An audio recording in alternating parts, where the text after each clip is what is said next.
when we talk about discipline, there's also a side where we need to kind of enforce certain things. There are times when we teach our children. There are actually times when we need to put down rules. In the training of our children, they need guidance. I believe that children, what they really need is guidance. They need somebody who knows what they are doing, somebody they can look up to, somebody they will feel confident that actually, yes, they know what they are doing. And we thank God that we have had some of these, you know, as especially the one that, it ties up with what Sister Tamara said.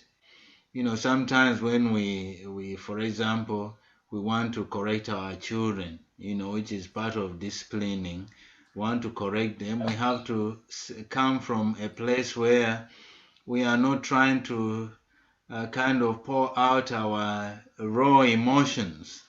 We end up hurting them. So we need, for example, she said we have to pan out kind of appropriate consequences. They've got to be appropriate to what is happening. We have to reinforce good behavior. We cannot look away from actually, that's what we should be looking out for most, the good in them, and then we have to reinforce that. I'll go back to what Grace Muma just said. That we need to allow children to express themselves.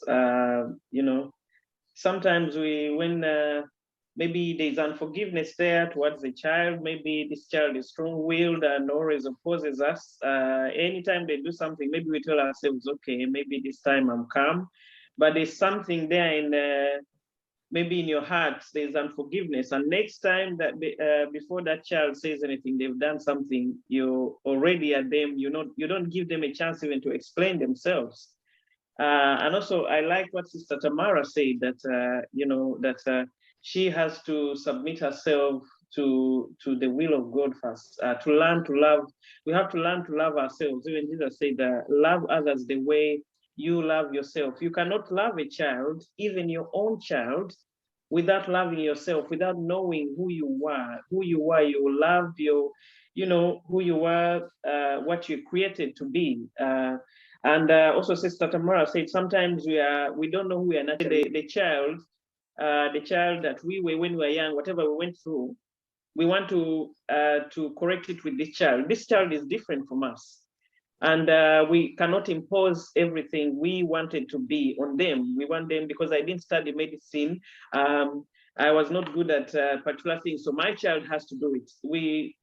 I have to say, from my background, the African background, where anyone can tell you who is here that that is even in the church, we still have this thing that my child has to be this. So it's more of something that has to come out, pride.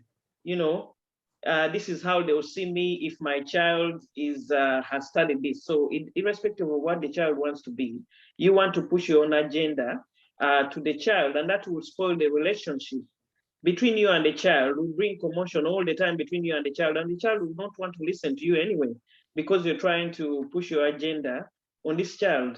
I'll give an example. My child used to like sports, maybe in primary, and now she's something she doesn't want to do.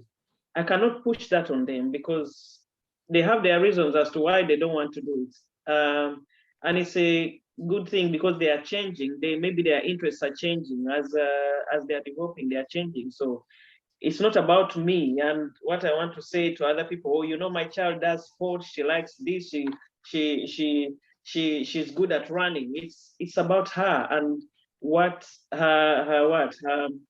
what is put in her to do, and what she will be. Because I know that if I'm trying to push her to compromise the relationship between me and her, and we've had these talks before, even with my husband, that I need to go easy on them. Like I said, sometimes it's a background, and we need to bring ourselves even to our children, like Sister Tamara said, and we ask for forgiveness, repent of anywhere we've done things out of out of selfishness because we want this child to be the trophy child.